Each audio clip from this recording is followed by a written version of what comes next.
नमस्कार, मैं doctor Dilip Kumar, assistant professor, guest faculty Vidyavan Mahila college Siwan एवं counsellor Nalanda open university Patna. छात्रों, हम लोग भक्ति आंदोलन पढ़ रहे हैं। भक्ति आंदोलन के तहत आज हम लोग आगे पढ़ेंगे। आइए रामानुज के बारे में जानते हैं। रामानुजाचार्य या रामानुज दोनों एक ही है। उनका जन्म जो है 1017 ईस्वी में हुआ था, पेरम्बदूर में, मद्रास में। और उनकी जो मृत्यु हुई थी 1137 ईस्वी में रंगम में, तमिलनाडु में हुई थी। अर्थात 120 वर्ष का उम्र जो है ये रामानुजाचार्य जिंदगी जिए इन्होंने। और इनके गुरु जो थे यादव प्रकाश थे। और रामानुज आचार्य ने जो है सिद्धांत का जो उन्होंने प्रतिपादन किया वह सिद्धांत था विशिष्टाद्वैत, यानी विशिष्ट अद्वैत। और इन्होंने सगुण भक्ति का जो है का समर्थन किया। पुनः जो है चोल राजा कुलोत्तुंग प्रथम से जो है मतभेद उनका हो गया था। और यही वजह है कि सिंगेरी मठ जो है उनको छोड़ना पड़ा था। वहाँ से वह फैसल के यादव राजकुमार विष्णुवर्धन के राज्य में पहुंच गए थे। और वहीं से उन्होंने दक्षिण भारत में भक्ति आंदोलन की शुरुआत की थी। और ये रामानुजाचार्य जो थे वो विष्णु का अवतार इनको माना जाता है। और शिव का अवतार जो है शंकराचार्य को माना जाता था, जो कि हमने पढ़ा है पहले भी। और रामानुज के विभिन्न रचनाओं के बारे में बात की जाए तो इनकी प्रमुख रचना जो है श्री भाष्य, वेदांत संग्रह, वेदांत दीप, गीता भाष्य, वेदांत सार आदि हैं। और अब आइए हम लोग अगले संत के बारे में जानते हैं। निम्बकाचार्य वैष्णव संप्रदाय के प्रवर्तक थे और आचार्य के रूप में ये विख्यात रहे। ये निम्बार्क संप्रदाय के स्थापना किए। और इन्हें जो है द्रविड़ के आचार्य होने के कारण, द्रविड़ के क्षेत्र में आचार्य होने की वजह से इनको द्रविड़ाचार्य भी कहा गया है। साथ ही इनको सनकादिक संप्रदाय के रूप में भी जाना जाता है। सनकादिक संप्रदाय इसलिए कि इनके गुरु जो थे नारद जी थे और उनके गुरु थे सनकादिक, इसलिए इस संप्रदाय को सनकादिक संप्रदाय भी कहा जाता है।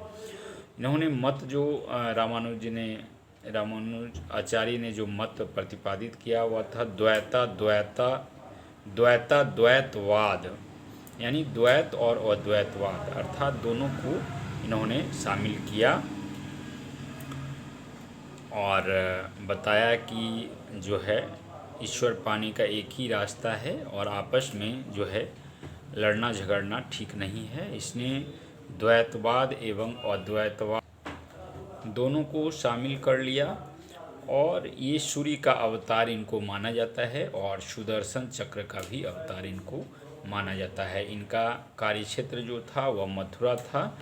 निम्बार्क संप्रदाय जो है आगे हम चलकर देखते हैं कि यह दो भागों में बढ़ जाता है, एक विरक्त और दूसरा गृहस्थ। विरक्त का प्रचार प्रसार करने वाले केशव भट्ट थे और गृहस्थ का प्रचार प्रसार करने वाले हरि व्यास थे, जिन्होंने इसका प्रचार प्रसार किया। निम्बार्क संप्रदाय राधा कृष्ण का पूजा पाठ करते थे। और इनकी रचनाएं देखें तो इनकी रचनाएं जो है वेदांता परिजात सौरभ और 10 श्लोकी सिद्धांत रत्न थे। अब आइए अगले जो संत थे वो माधवाचार्य। 1199 ईस्वी में इनका जन्म हुआ था और 1278 ईस्वी में जो है इनकी मृत्यु हो गई थी।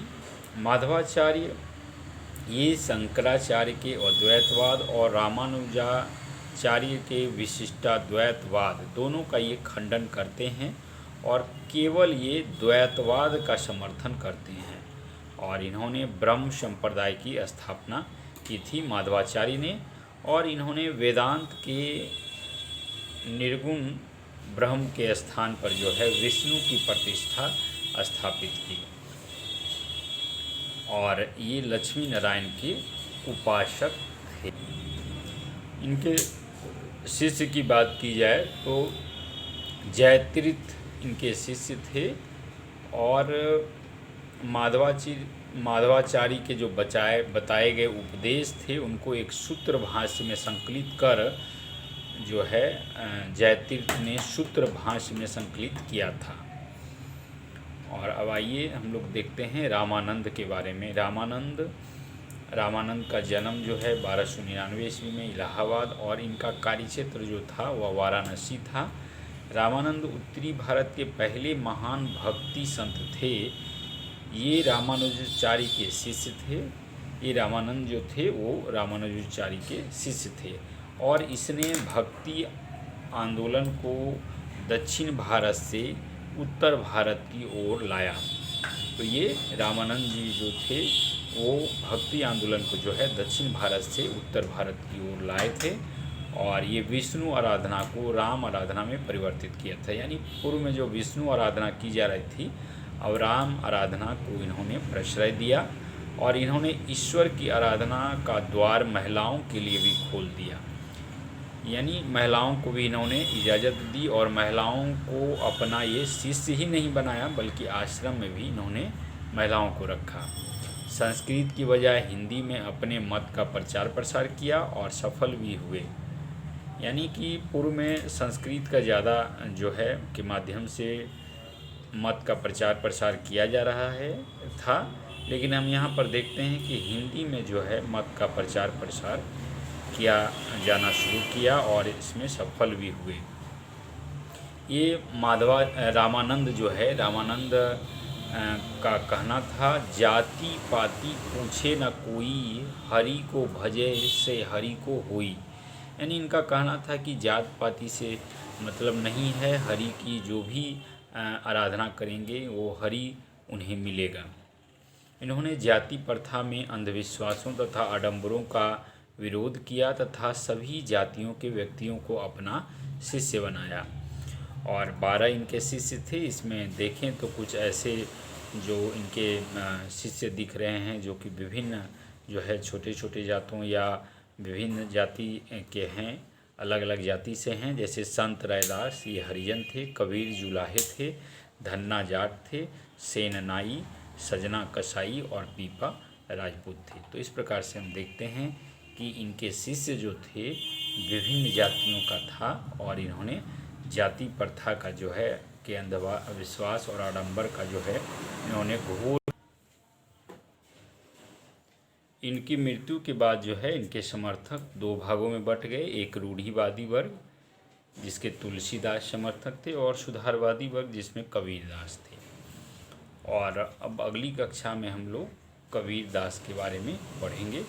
छात्रों, ये हमने काफ़ी मेहनत और कई पुस्तकों के से पढ़कर इसे काफ़ी मेहनत के साथ इसे बनाया है। तो छात्रों, यदि आपको ये पसंद आ रहा हो तो प्लीज़ इसको ज़्यादा से ज़्यादा आप छात्रों में शेयर करें, ताकि ज़्यादा से ज़्यादा छात्रों को इसका लाभ मिल सके। साथ ही आप सब्सक्राइब कर लें, बेल आइकन दबा दें, ताकि नए नए जो हमारे वीडियो आ रहे हैं, हमारे जो क्लास ले रहे हैं, उसका आपको लाभ मिल सके। धन्यवाद।